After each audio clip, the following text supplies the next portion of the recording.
All right. Howdy, y'all. Thanks for everyone who registered for today's update. Um, we're going to try things a little differently today.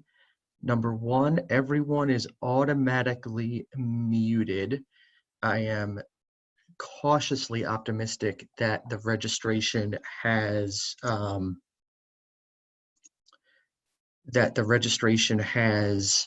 limited the interlopers into today's session.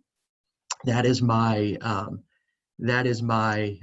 sincere belief that because I required people to register, that only people that legitimately are supposed to be here are going to be here. We're not going to have the same issues we had the last couple times I did this, despite my best efforts otherwise. So that's number one. Number two, the chat box is open, but messages are only going to come to me. Again, in the event that someone comes in, I want to be able to limit what is disseminated via the chat. So the chat box the messages will only come to me. So you have a question, you can type it in the chat box. I'll get it when we get to the Q&A portion. There was a bunch of questions that came in advance, either by email or via the registration. So thank you to everyone who sent questions in advance. We'll get to them. I have a couple items that came up over the last couple of days and some ongoing kind of nagging issues with the FFCRA that I want to get to before I get to the Q&A portion. But if you have questions that you didn't send in advance, type them in the chat box, and we will get to them as we move through the presentation today. Let me exit out of my email so we don't hear that throughout this thing. Okay. If you can't hear me, let me know. I'm trying out my new kind of I call it ground control to Major John headset that I'm trying out. Thank you very much to Susan, who says she can hear me well. That's good to know. And then finally, my daughter is planning on coming in for another song. It'll be at some point during the presentation. She has her own Zoom at 12:30 that she needs to make sure she's on so they can sing happy birthday to their middle school principal, whose birthday it is today. So I think the whole middle school is going to be with him at 12:30. So she might come in a little earlier. We'll take a quick break, a musical interlude, if you will, and then we'll get back into it for the rest of the time. So that's where we are for the day. I hope everybody is doing well on this Thursday. I'm on week 4 now, or coming to the close of week 4 of my kind of self-imposed quarantine here at home. My family went on lockdown a couple weeks before our state required it, and even a week in advance of my office requiring everyone to work remotely, if at all possible. Since my son is high risk, we self-quarantined beginning the Friday before St. Patrick's Day, whatever that was, the 13th or 12th or 13th, whatever that was, of March, and I've been here since. So far so good. I'm missing dining out. I'm the chef in the family, so I've been cooking every night for the past like 3 or 4 weeks, and so I'm missing dining out and or getting tired of cooking every day. I'm missing seeing my family in person that doesn't live here with me in the home. I'm missing seeing my coworkers in person. We did all get together Tuesday night for our monthly partners meeting via Zoom, so we got to see at least everybody remotely. But hopefully, if the signals are pointing in the direction that we think they're pointing in, hopefully we'll get back to some semblance of normalcy sooner rather than later. But that brings me to where I wanted to start the day, which is the new insane guidance that the CDC put out late last night. I was actually getting ready for bed last night, and then I saw on CNN, as I was getting ready to shut down the TV for the night, that the CDC had put out new guidance on the return of critical infrastructure employees after a suspected COVID-19 exposure.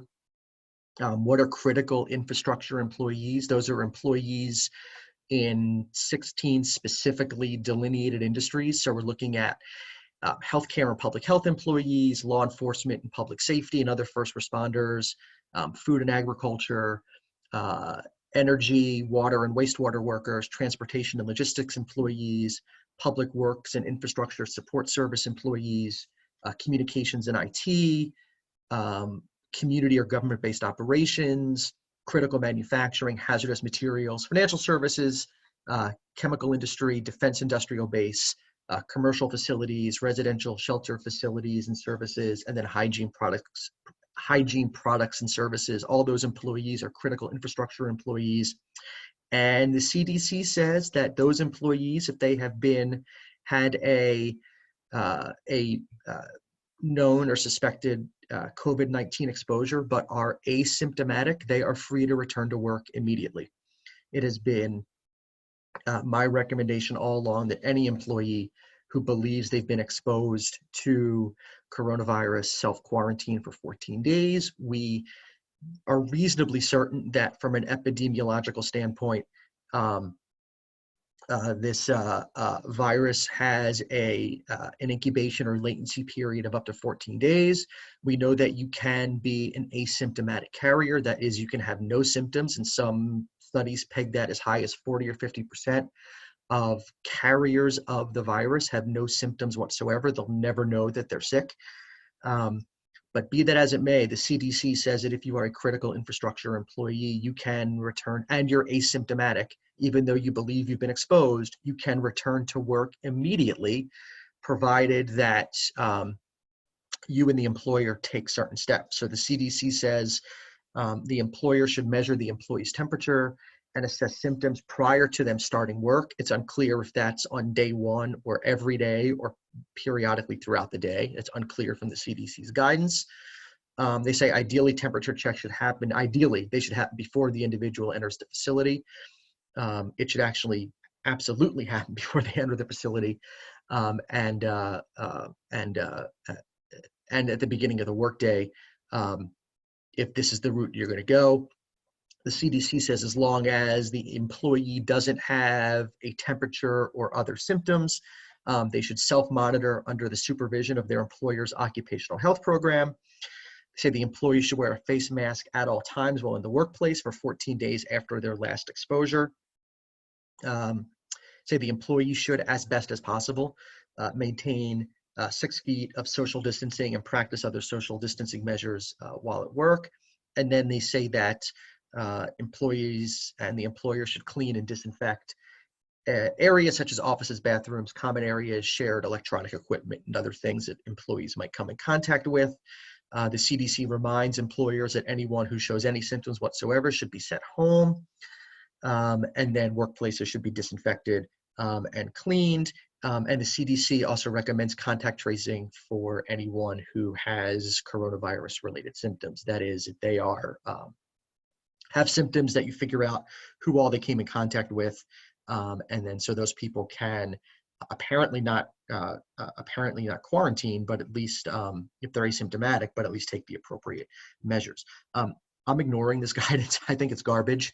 I think this will not maintain the downward trend that we've seen in the projections of coronavirus cases. Ohio yesterday, we downgraded our peak from 10,000 cases a day to 1,600 cases a day, largely because our governor has been extraordinarily aggressive in implementing social distancing guidelines from the outset. All this is going to do, given everything we know about the epidemiology of this virus, is inject viral time bombs into your workplace.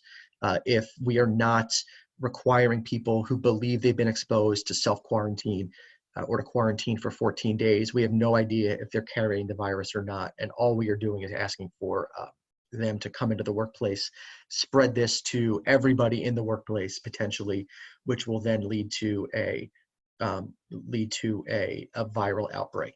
Why would the CDC put this out? is being asked in the chat. That's a great question. I believe this guidance is contraindicated by all of the science and medicine as we've understood it about this virus from the beginning.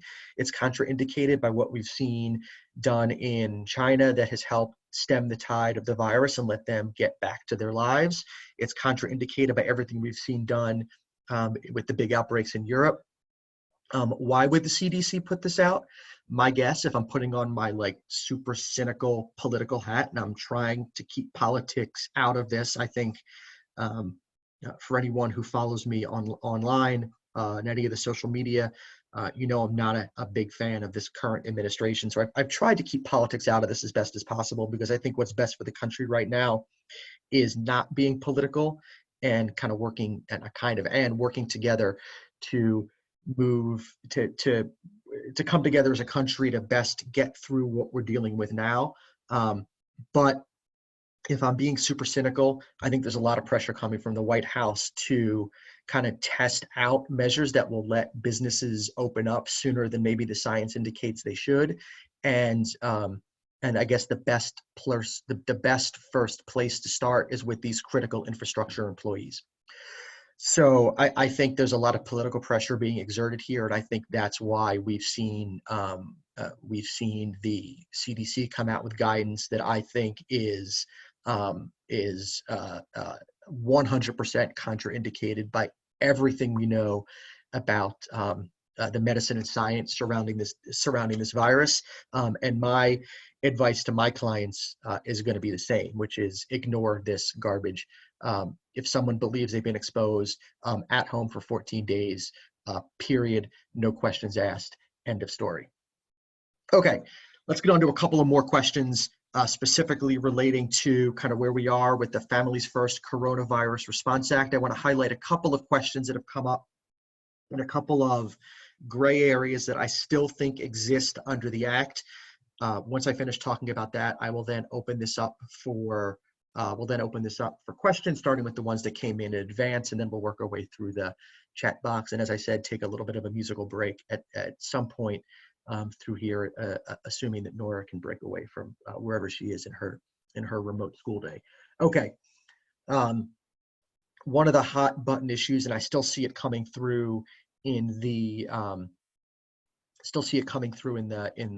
thread here, in the questions that came in advance, and what's coming in the chat box, is dealing with the interplay between quarantine and isolation orders. That's reason one for paid sick leave under the FFCRA, and how that interplays with state stay-at-home orders.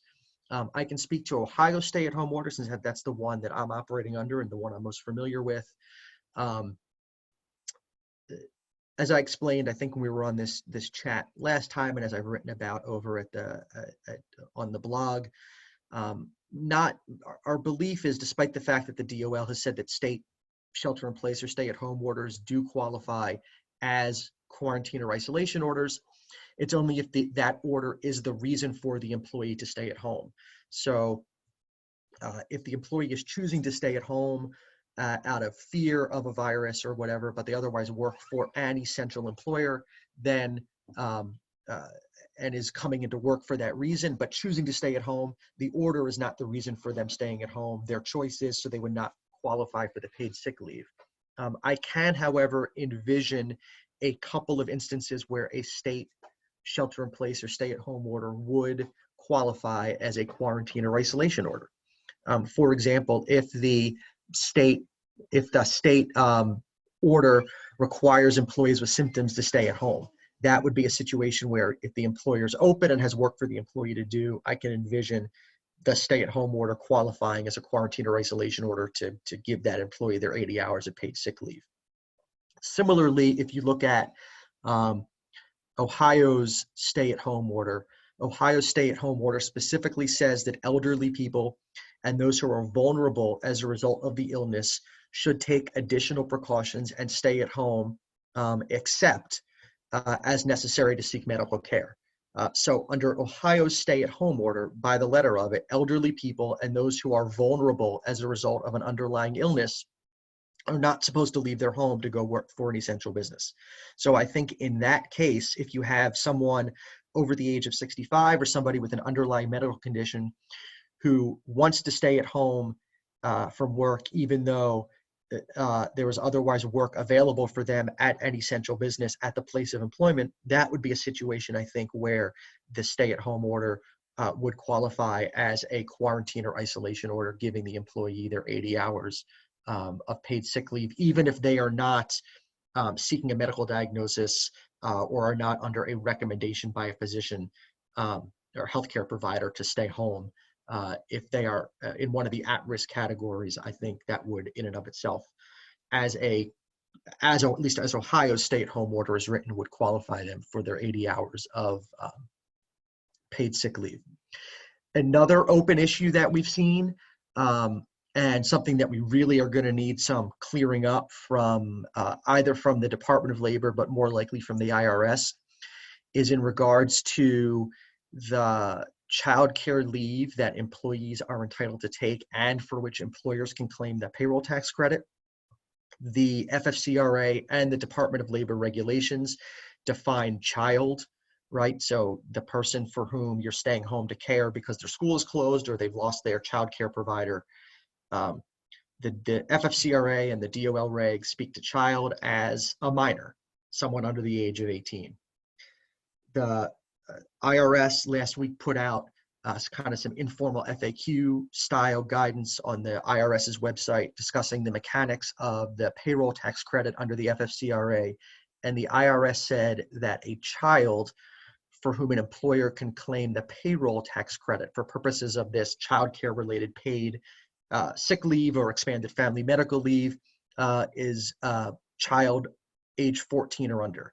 And for a child between the ages of 15 and 17, you need some special circumstances, such as demonstrating that the child is otherwise unable to take care of themselves to qualify for the payroll tax credit. That creates a clear problem between the statute itself, for which employers are going to be required to grant leave to care for any child under the age of 18, and the IRS, which seems to be saying, it is saying, that you're only going to get the payroll tax credit for children ages 14 and under.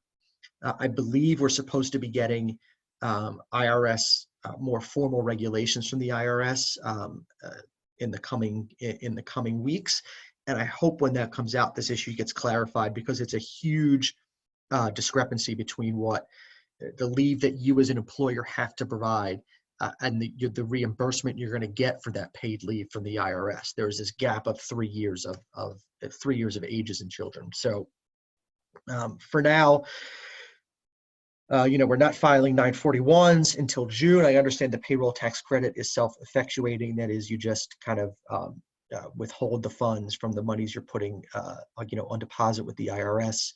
But then you're going to document this in your 941s in June.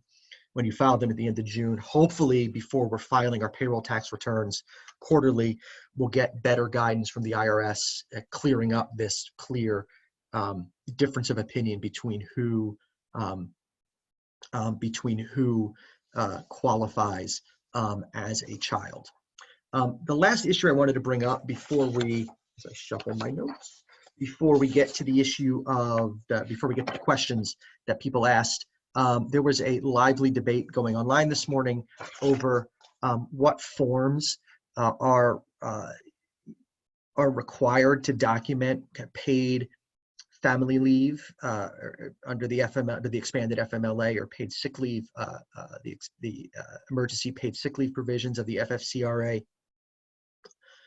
Some are suggesting that employers have actual required mandatory leave of absence forms that employees, paid leave forms that employees are filling out in order to get this leave. The DOL regulations do not require written notification of a need for leave. They only require oral notice. They do require that the employer get certain information from employees to document the leave. The IRS requires almost identical information for purposes of documenting the leave for payroll tax credit purposes. We at Myers-Roman, my labor and employment group at the firm, we have crafted our own forms, although They are forms only insofar as we're not requiring the employee to fill them out and sign them as a prerequisite to getting the leave. We're using them more as an internal checklist from HR or whichever, or if there's no internal HR for a really small business, for whoever's in management is responsible for documenting the leave, just to make sure that all the pieces and parts that you're required to document are in place. This can be done over the phone with the employee to via oral authorization. It can be done by email, by text, by if you use Slack or other instant message platform, whatever communication you're using with your employee under the circumstances that's going to allow you to document this leave. In that case, I think that's okay. As long as you're documenting it, you're writing somewhere on the form that you obtain this information from the employee and you have the employee's, authorization to document the leave. I think that's fine. I don't think we need a formal leave of absence document, filled out and signed by the employee like we typically require, the FMLA designation and notice forms and all that. I don't think we need that here. I think all you need is something in writing that can be a maintained internal document in either a form or a checklist variety, that if the employee can sign it, great. If not, some kind of notation that this information was received by the employee. I am much more worried from a liability standpoint as I look down the road at kind of lawsuits, because I think the employment lawyers are going to be very busy 6 to 12 months from now with a variety of issues that have arisen during this crisis in lawsuits that are going to come up 6 to 12 months from now. One is going to relate to paid leaves that have been denied. I'd much rather grant the leave and deal with the documentation issue than deny the leave and have to argue that we denied and be in the position of arguing that we denied the leave because we didn't have the right paperwork in place. So I'm erring on the side of caution here and granting these leaves, gathering the information I need to gather, and then documenting what I need to document in terms of where the information came from and how I communicated with the employee to gather that required information. Okay, so with that, I want to jump to the Q&A portion of my little presentation here with you all today. Keep typing them in the chat box. I got a number of questions that came in advance. I'll get to them kind of as we move through, but I do want to make sure I get to the ones that came in, people who took the time to send them in advance of today's Zoominar. I want to make sure I get to them as well. Number one, if an employer of less than 50 employees, a defined small employer under the FFCRA, is exempt from emergency family medical leave and emergency paid leave, paid sick leave, what parts of paid leave does it still have to pay for, i.e. which numbers?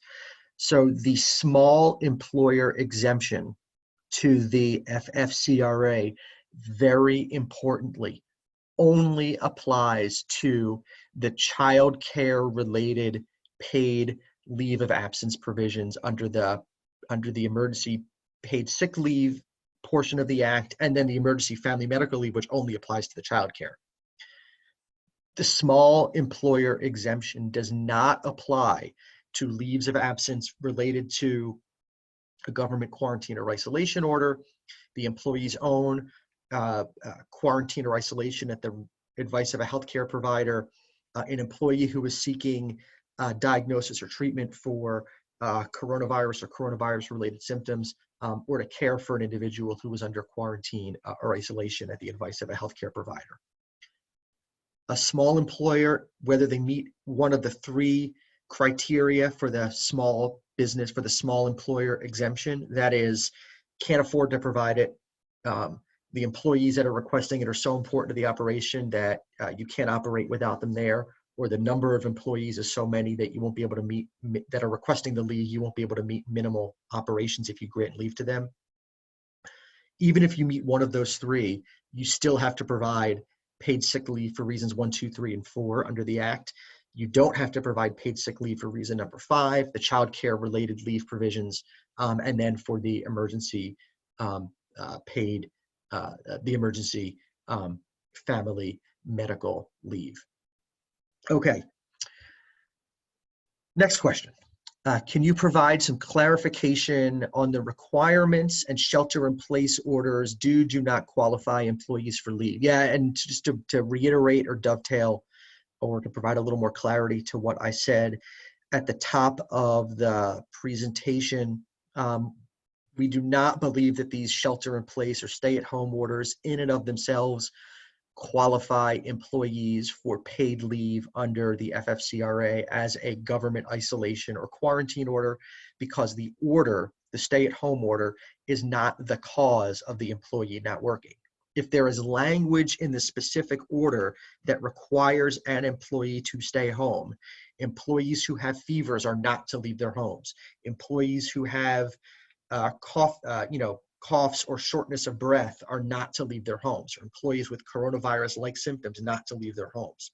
Employees at risk for complications, age 65 and over, underlying medical conditions, are not to leave their home except for medical treatment. That kind of language in the stay-at-home or shelter-in-place order, I think that's the kind of language that might qualify an employee for a paid leave under a government as a quarantine or isolation order. But in and of itself, the order is not going to qualify an employee who doesn't want to come into work. When there's work available for the employee, will not qualify the employee for paid sick leave under the Act. Okay, a question regarding the Payroll Protection Program loans.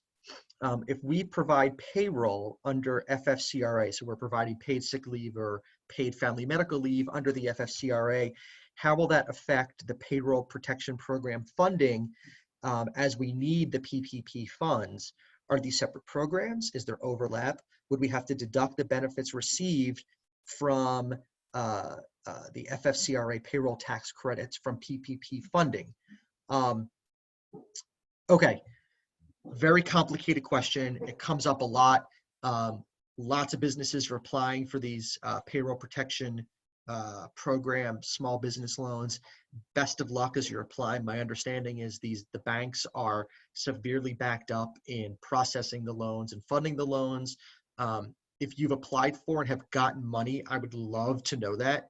Let me know in the chat if you've actually gotten money through one of these loans. I'm not aware of anyone that has yet, even though I know a lot of businesses have applied. I know that the big national banks are having better success processing the loans, so you're better off with a Chase or a Citibank of a bank or a Bank of America than you are with your local, with your local,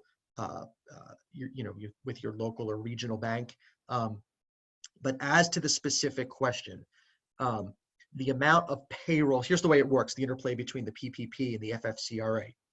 The amount of payroll costs, right? So your loan is based on payroll costs. The amount of payroll costs included in the loan amount will not include the amount of wages or expenses for the required sick or family leave under the FFCRA, number one. Number two, the loan proceeds you receive may not be used for wages or expenses for required FFCRA sick or family leave for which the tax credit is allowed. You can't double dip.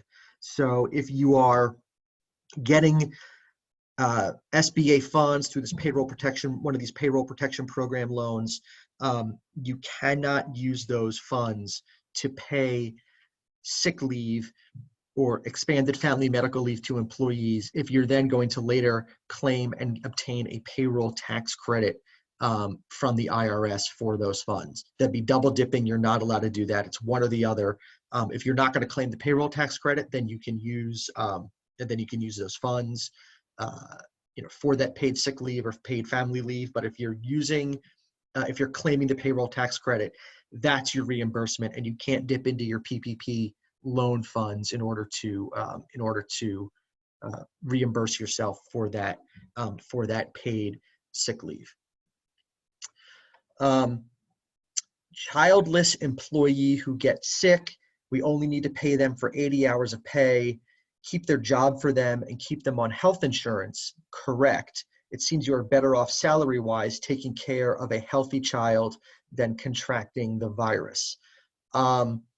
If it's a childless employee who gets sick, and is quarantining or self-isolating at the advice of a healthcare provider, then yeah, they're limited to 80 hours of paid sick leave. Yes, there are greater benefits for childcare related leave here, because the expanded FMLA only applies to childcare um, related um, childcare related absences. I've seen a lot of other questions about the intersection between the traditional FMLA, and how that interplays with coronavirus. Um, I do not believe that coronavirus COVID-19 in and of itself is an FMLA qualifying serious health condition, just like the seasonal influenza in and of itself is not traditionally a qualifying serious health condition under the Family Medical Leave Act. I think you would need either some kind of continuing care from a healthcare provider, or other complications, or inpatient inpatient hospital treatment, in order for COVID-19 to qualify as a serious health condition triggering the FMLA, which is albeit unpaid, but which would give an employee the benefit of that 12 weeks and their job restoration rights at the end of that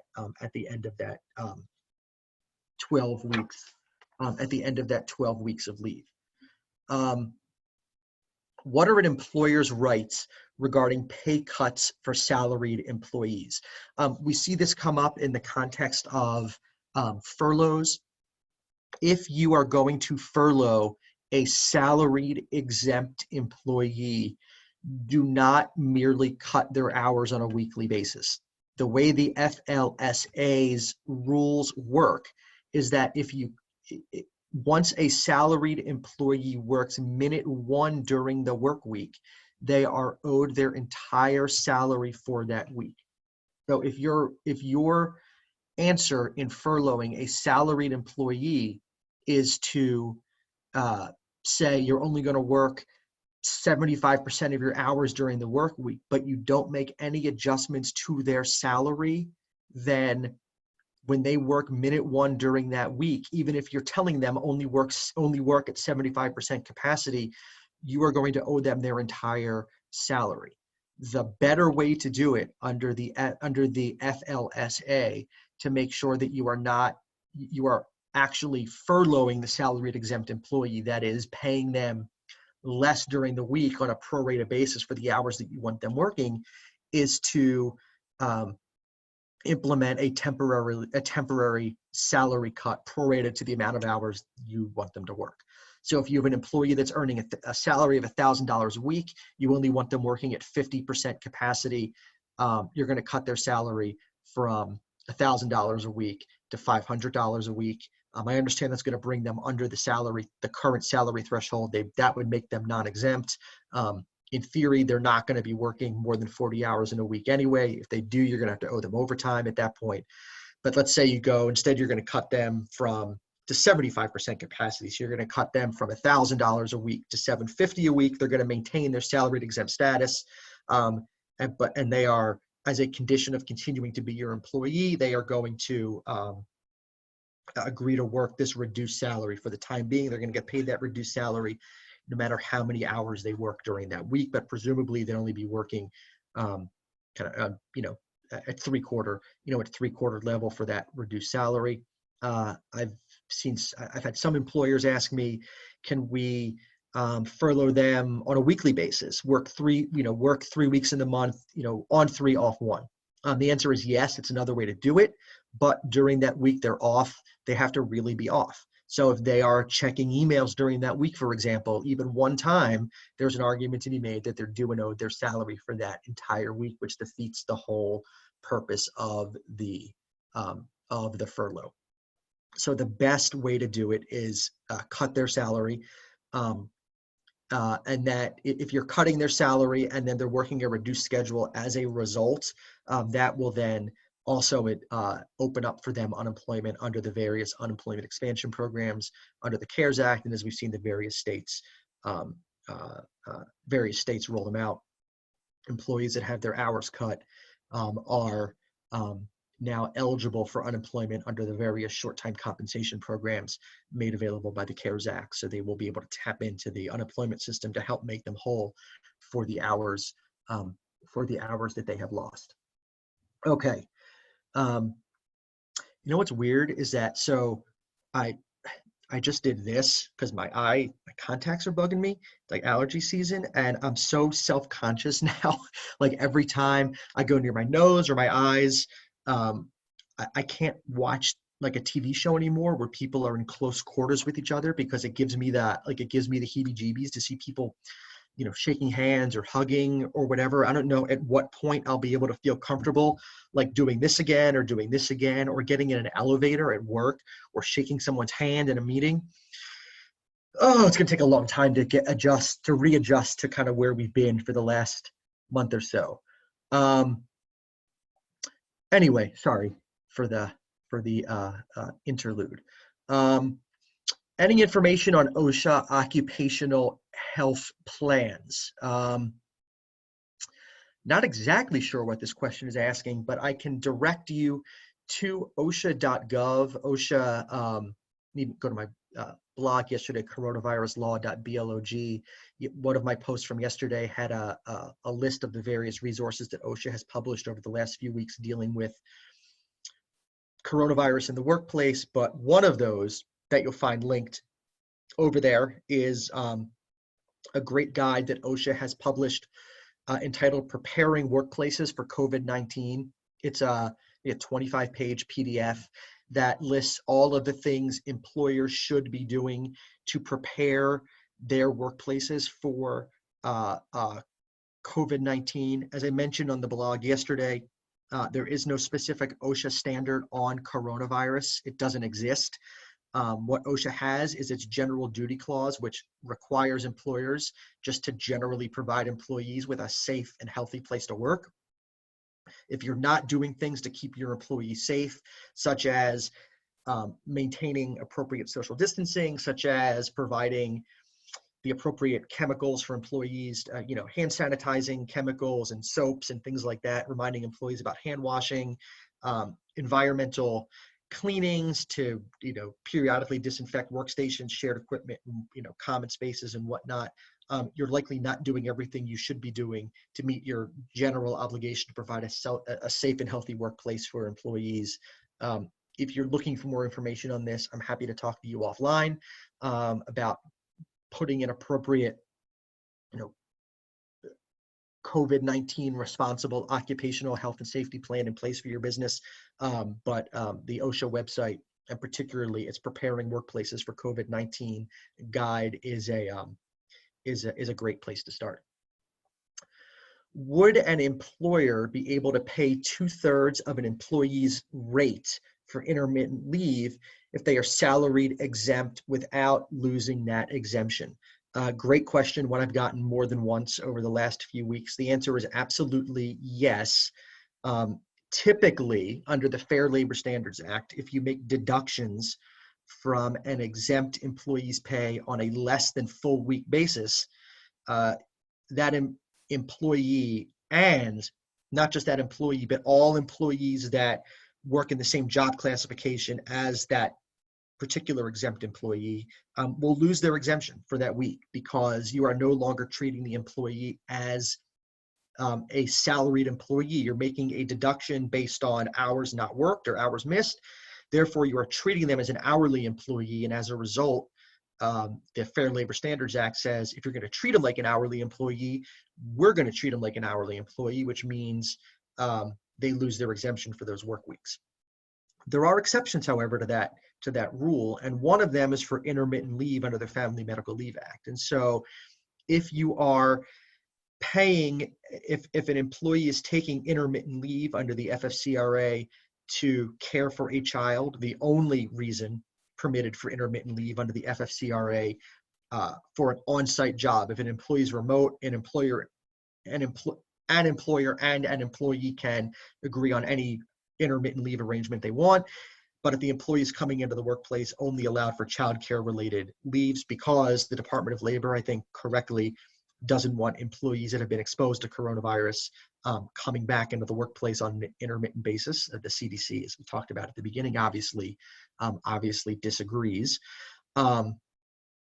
That said, the FLSA allows you to make deductions from an exempt employee's pay for intermittent leave under the Family Medical Leave Act. So you can absolutely pay 2/3 the employee's rate for intermittent leave, or make any other intermittent leave related deductions from an exempt employee's salary without jeopardizing that employee's exemption.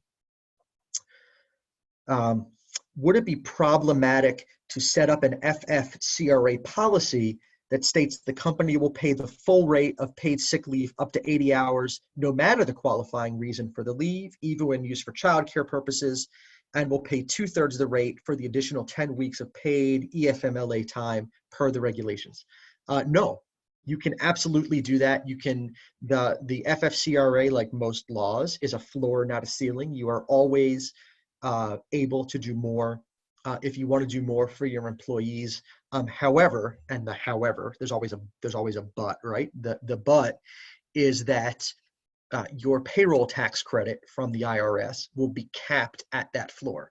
So for payroll tax purposes, the ceiling is the floor. That is, you can't claim a credit greater than that which the statute requires you to provide. So if you are paying 100% of paid sick leave for an employee who's home taking care of his child, that's wonderful that you're doing that for your employee, but your payroll tax credit will be capped at 2/3 the employee's regular rate of pay or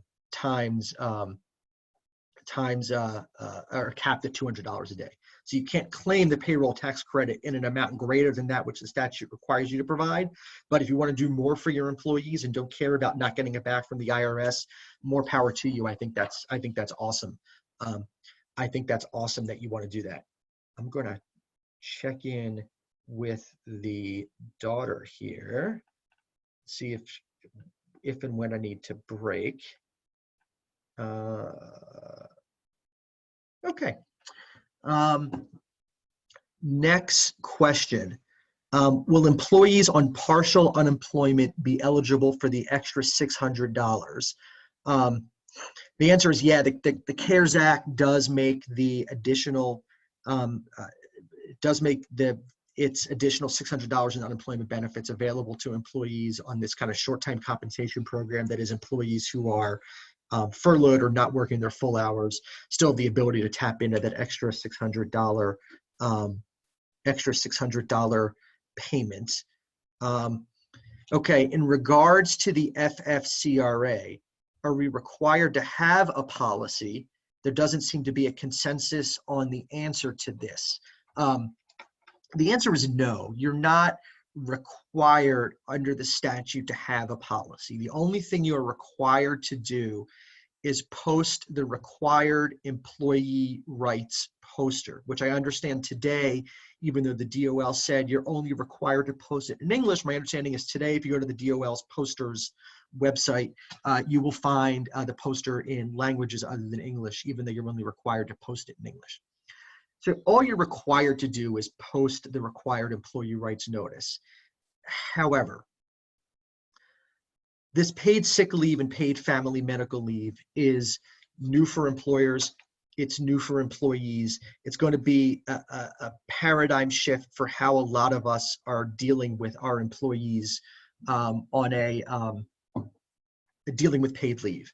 And so my opinion is to avoid all confusion between what these benefits provide, because the employee rights notice in its one page only says so much.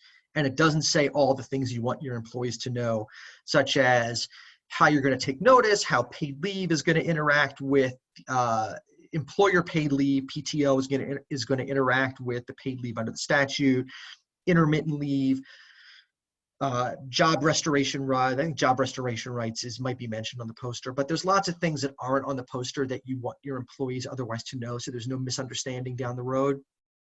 I think it is best to have a policy that spells this all out for your employees so they understand what's being provided to them, what's available for them, who the right people are to come to with questions, so that there is not a misunderstanding down the road in regards to how this paid leave operates.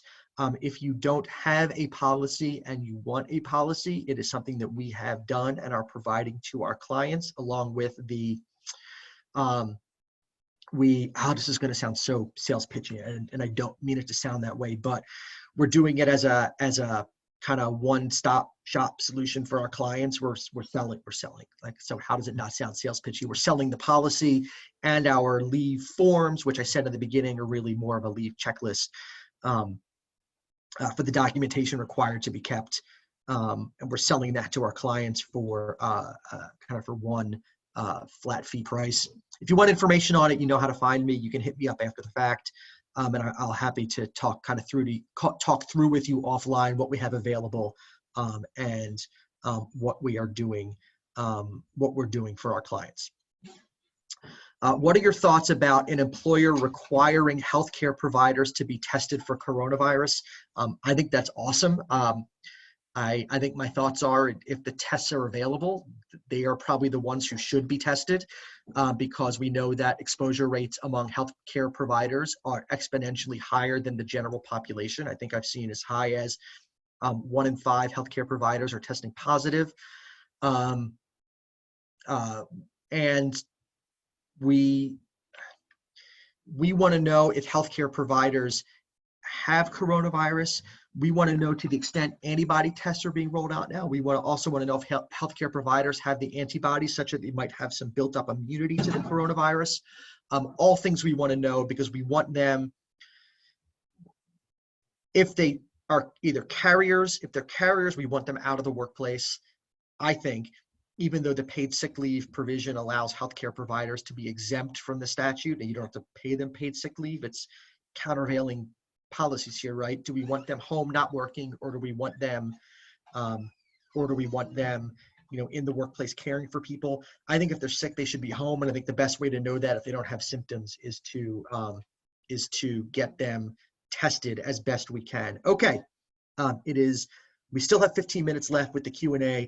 I'm going to answer more questions, but I'm also now going to turn it over to the lovely and talented Norah Hyman, who just cringed because I said that, because she's 13, and that's what 13-year-old girls do when their dad calls them lovely and talented. I'm going to disconnect from my Mission Control headset. I'm going to turn it over to Norah, who is going to promise you play another song for us. This is going to be another original song? She says, yes, it doesn't have a name yet. So I'm going to turn it over to Norah, who is going to play the unnamed song, whatever that may be. So hang on, this might pop when I disconnect the headset. I'm sorry if it does. I will be back for more questions. And I know there's more in the chat box. So if you want your question answered or just want to see more of me, hang out. If you just came from Norah, then I'm not offended. I would just come for her too. And you can leave after she's done. Hang on. Whoa, close that, close the blinds. Yeah. There we go. That good? Looks good. So to find out what's really going on here, and that's because it is. I don't think that you appreciate how good you really are. Just that you know that's quite bizarre. Tell me how can we chat for hours about things that really don't matter? I hope you know that you matter to me. Let's step into your false sleep. I want you to agree that that's still here right now. And I hope you feel the same.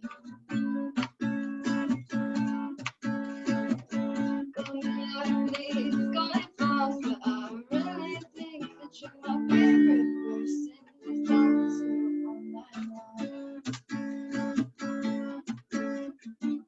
Tell me how can we chat for hours about things that really don't matter? I hope you know that you matter to me.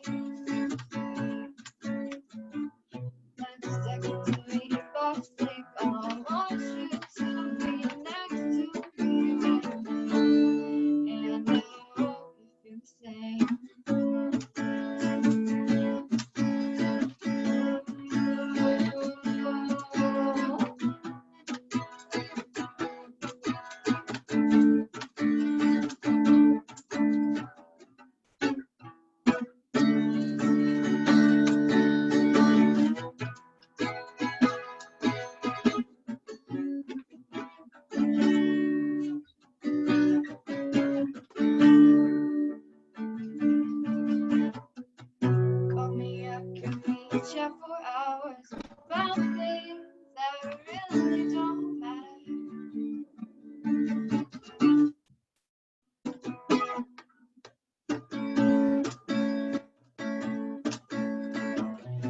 Only I can reach out for hours about things that really do matter. Hours that I relate to you. Can we feel like it's love? Fall asleep. I hope you saw myself next to you right now. Because I feel the same.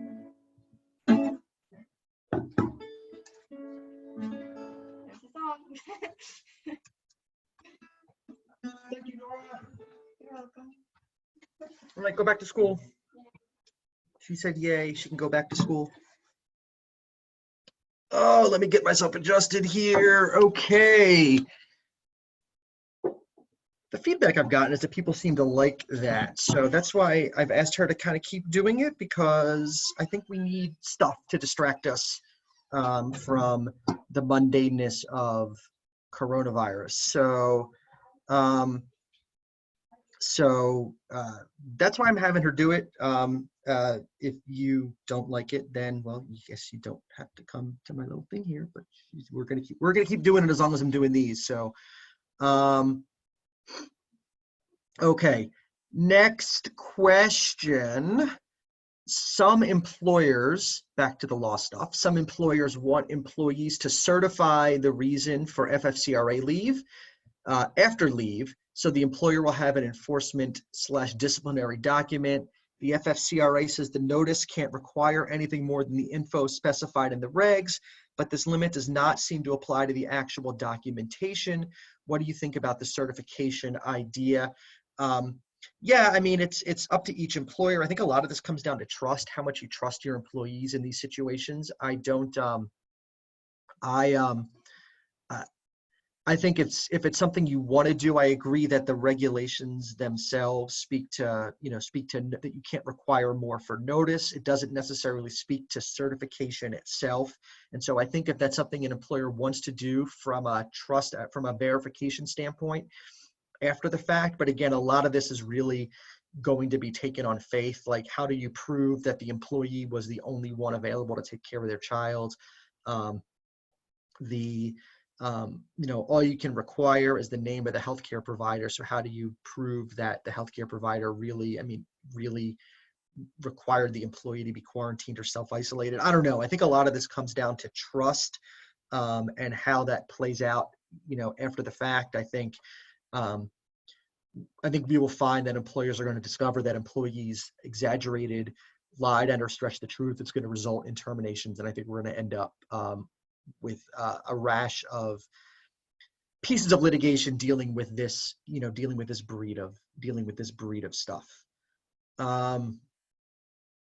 We use an outside FMLA administrator to track our FMLA hours. They informed us we need to send any leave requests to them. They are requiring employees to fill out a document to approve the leave. Is that not necessary if an oral request is good enough? Yeah, I think the oral request is good enough. I would get in touch with your FMLA administrator to tell them that they are putting you potentially in a legal jackbox by requiring the employees to fill out the form before they will approve the leave. And if you need to get your counsel involved with their counsel to work this out, I would suggest you do that, because I think their policy requiring employees to fill out a document to approve the leave before that FMLA gets approved, I think that's really putting you in a legal jackbox here. You don't want to be in that situation. Many law firms are open, but timekeepers are working from home, mine included. Can the receptionist, not needed, and a court runner, also not needed, take 80 hours of paid sick leave under the FFCRA because they are under a shelter-in-place order? No. If there is no work available for them to do, that is, you don't need someone answering your phones, there's no job for them, courts are closed, so there's no job for the court runner, the shelter-in-place order does not apply to them because there is no work available for them to do. It would be no different than a restaurant that is open for takeout, but its servers are all furloughed because there's no need to wait tables. They don't qualify for the paid sick leave either under the government quarantine or isolation provision because there is no work for them to do in the workplace. The business has to be open and there has to be work for the employees to do for them to qualify, assuming the order is the reason for them not working. Off topic, what is the cemetery picture in the background? It's from Ireland. We didn't take it. We bought it at an art show a number of years ago, but my wife and I went to Ireland on our honeymoon, and we have in other places around the house artwork or photos that we took on our honeymoon. We got them framed, and so that's upstairs, kind of as you walk up our banister. Maybe we'll do a house tour. Maybe we'll do John Hyman Cribs at some point on one of these future webinars. I don't know. But that's we bought it at an art show, but we bought it, I think, because I think it was post honeymoon and it reminded us of some of the cemeteries we walked through while we were in Ireland. What are your thoughts on someone with a chronic health condition being advised to self-quarantine by a healthcare provider because of the risk of exposure to COVID? I think this could qualify as a serious health condition under the FMLA, assuming the certification process is followed. Example, someone with asthma being told to stay home by their doctor due to their high-risk status under coronavirus. I think it very well could qualify as a serious health condition. I think obviously that's going to be an unpaid leave of absence. I think in that situation, they would qualify for the 80 hours of paid sick leave at 100% of their pay, capped at $500 per day. And I think that in that case, I think you could make the argument that someone with an underlying health condition, I think that could be a situation where coronavirus or coronavirus susceptibility could very well qualify as a serious health condition under the FMLA. What does number 6 mean in the FFCRA? Is experiencing any other substantially similar conditions specified by the Secretary of Health and Human Services in consultation with the Secretaries of Labor and Treasury? No one knows. The Department of Labor put out the 4th set of its FAQs a couple of days ago, and they said, we don't know what that means either. Stay tuned for further guidance. Nobody knows what that means. I think it was a catch-all put in there in the event that maybe COVID-19 mutates to COVID-20 at some point this year, and we're dealing with a different strain of the virus. I don't know what that means, but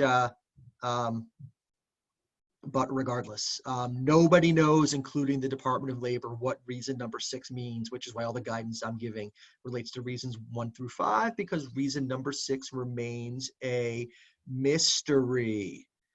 If an employee has reduced hours and is classified as non-exempt and they file for unemployment, would the amount be on a prorated basis and fluctuate by week, or would the extra $600 also be prorated?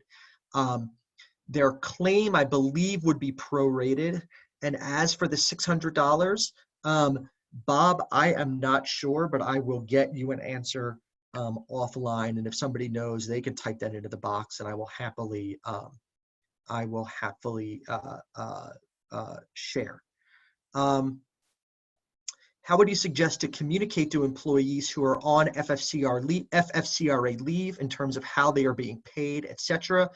We have new pay codes set up in payroll, and in the event of a company furlough, how do we communicate they are no longer eligible? Depends on the size of the organization. I think better, in person obviously is not feasible right now. I think picking up the telephone and talking to someone is better on a one-on-one basis than on a group basis. And I think the same with the furlough that would disqualify someone. I think any job change, whether in pay or job status, I think is better done face-to-face. Certainly you can do it via Zoom, but I would clearly recommend that I would recommend that you do it face-to-face with the individual, and not, whether by Zoom or whatever, one-on-one, not in a group, and email, text message, or whatever, I think is not preferred, although certainly not a bad idea to follow up via some kind of writing, email, just so you have that written documentation after the fact. Let's see. I think are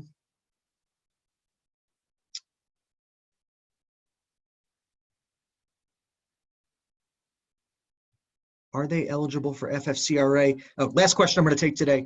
Are they eligible for FFCRA? Temporary agency is over 500. Employer is less than 500. If employer has to pay, how to recoup? That's a really good question. It gets into very nuanced issues of joint employment under the Family Medical Leave Act, for example. Typically, both are responsible, although under the FMLA, the staffing agency is considered the primary employer responsible for the FMLA. The individual, the working employer is the secondary employer. The primary is usually responsible. They're jointly liable for violations. I think in that case, the individual employer would have to provide, even though maybe the staffing agency does not. Very complicated question. I don't think it's abundantly clear, and I would encourage a conversation with your own counsel if you are particularly the employer with under 500 as to your compliance obligations. Can you confirm lawful to lay off on furlough while employee is out on FFCRA leave as long as it was a business decision, not discriminatory? That is correct, although again, I think we will down the road have a rash of lawsuits around issues like retaliatory layoffs and furloughs, but there is nothing wrong with nothing illegal about laying people off for non-discriminatory, non-retaliatory reasons, even if they are out on FFCRA. Let's see. Can you clarify unpaid 2 weeks versus paid 2 weeks? And I promise this will be the last question. For someone home with children whose school is closed. Yeah, so the first 2 weeks of the EFMLA is unpaid. The last 10 weeks are paid, or whatever's left under an employee's FMLA allotment. If they've used up prior FMLA during the year, they're only going to have a certain amount left, but the remaining weeks up to 10 are unpaid. The employer during the first 2 weeks can, under the DOL's regulations, require employees to substitute existing PTO for those 2 weeks of unpaid leave. The employee can obviously choose to do that on its own. The employee can also choose to substitute its paid sick leave under the Act for those 2 weeks of unpaid EFMLA, but the employer cannot force the employee to substitute its statutory paid sick leave. So first 2 weeks unpaid, employer can force the employee to use existing employer-provided PTO or other leave during those 2 weeks, or the employee can choose to do so. Employer cannot force the paid statutory paid sick leave during those 2 weeks, but the employee can choose to do so. Okay, that is all for today. Thank you all so much for joining. I really appreciate it. I'm glad I finally worked out the technical issues. We will do this again next week as these issues are constantly evolving. I will promise another song next week as well, even though my daughter hasn't agreed to it yet, but I'm sure she will since she loves to perform. Thank you, everybody, for joining today. For those who came late or left early, I will make this recording available on my blog as well, probably tomorrow. And that's all. Everybody, have a great week. Be well, stay safe, stay healthy, and please try to do something to help maintain your sanity in these very, very difficult times. Thank you, and peace to everybody. Oh, and if you're celebrating, happy Easter, happy Passover. And if you're not celebrating, happy non-celebration. So have a great holiday as well, everybody. Take care.